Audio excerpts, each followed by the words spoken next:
राधिका नानी से ले ली अपना बदला और मार दी नानी के चाकू। सुजाता बुलाई पुलिस और राधिका गई जेल। जी हाँ दोस्तों, सीरियल मन अति सुंदर आने वाला कमेंट ट्रैक बेहद शानदार होने वाला है। जब नानी उस बोरा में छुपी हुई थी तो राधिका वहां से चल जाती है। नानी उसमें से निकल के बोलती है कि आज मैं भी बच गई और वो राधिका भी बच गई, नहीं तो उसको बिजली के झटके से मार डालती। फिर सारे लोग तैयार होकर नानी का वेट कर रहे होते हैं कि नानी अब कब आएगी। सुजाता जाती है नानी को बुलाने के लिए तो अपने माँ को देखकर बहुत ज्यादा खुश हो जाती है क्योंकि वो बहुत ज्यादा सजी धजी थी। नानी जब छत से नीचे आती है तो उसको सब लोग अच्छे से स्वागत करते हैं। नानी यह सब देखकर बहुत ज्यादा खुश हो जाती है। दिव्यम बोलता है राधिका से कि राधिका केक लेकर आओ। तभी सुजाता गुस्सा होकर देखने लगती है दिव्यम को। दिव्यम देखकर समझ जाता है कि माँ गुस्सा हो रही है और बोलता है दिव्यम की माँ मैंने केक टेस्ट किया है, बहुत अच्छा केक लग रहा है, प्लीज मान जाओ। सुजाता बोलती है कि मुन्ना तुम जब कह रहे हो कि केक अच्छा है तो ठीक ही होगा केक। दिव्यम और राधिका केक रख देते हैं। फिर सभी लोग बोलते हैं कि नानी जी अब आप केक काटिए। नानी बोलती है कि हमारे नातिन बहू को बुलाओ, राधिका मेरे साथ ही केक काटेगी। यह देखकर सुजाता बहुत ज़्यादा गुस्सा होने लगती है। बोलती है कि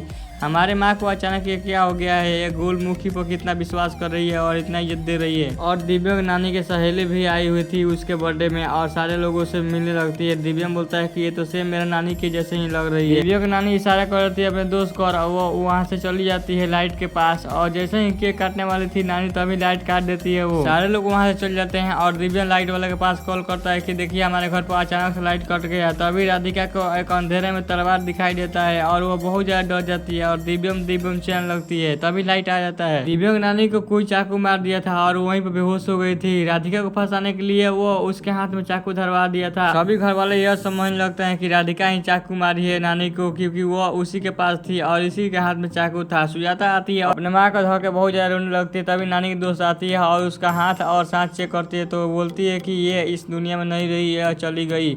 यह सुनकर सारे लोग का होश उड़ जाता है कि इतना बड़ा अनहोनी हमारे घर में कैसे हो सकता है अचानक से।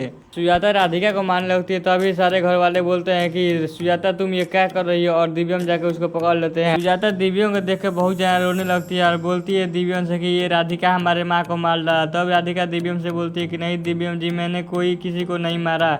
जब लाइट कटा तो मेरे हाथ में कोई चाकू धरा कर चला गया और वो चाकू देखे मैं बहुत ज्यादा डर गई थी और दिव्यम जी आपको चिल्लाई भी थी। सुजाता गुस्सा हो जाती है और बोलती है राधिका से कि मुझे तेरा कोई सफाई नहीं चाहिए और राधिका का मुँह पानी फेंक देती है। सुजाता गुस्सा इतना बढ़ जाता है कि वो गमला उठाकर जैसे ही मारने वाले होती है तब दिव्यंग बाबा रोक लेते हैं। बहुत ज्यादा राधिका पर गुस्सा आती है और बोलती है कि तुम ऐसा क्यों की, इतना बड़ा कदम क्यों उठाई और वो तुमसे बहुत ज्यादा बड़ी है और वो भला बुरा कर देगी, तुमको सह जाना चाहिए, तुम उनको मार दोगी। राधिका दादी से बोलती है कि दादी जी मैंने किसी को नहीं मारा, आप तो मुझ पर विश्वास कीजिए। उधर सुजाता बहुत ज्यादा पागल हो गई थी और दरवाजा के पास जाकर उसके पर्दा खींच लेती है और राधिका का टेबल पर बैठा कर वहाँ बांध देती है और दिव्या से बोलती है कि तुम जाकर पुलिस के पास कंप्लेन करो, नहीं तो मैं पुलिस के कॉल करके वहाँ बुला दूंगी। और सुजाता वहीं करती है, पुलिस के पास कॉल करके और घर में बुलाई जाती है। तो सुजाता बोलती है कि हमारे माँ को मार डाली मेरे आंखों के सामने, इसको जल्दी से गिरफ्तार कर लीजिए। फिर पुलिस वाला बोलता है कि चाकू तो किसी और के हाथ में है। फिर सुजाता देखती है कि ये दिव्यम के हाथ में चाकू है, उसका होश ही उड़ जाता है। पुलिस वाले उसको गिरफ्तार कर लेते हैं। दोस्तों आप लोग क्या लगता है कि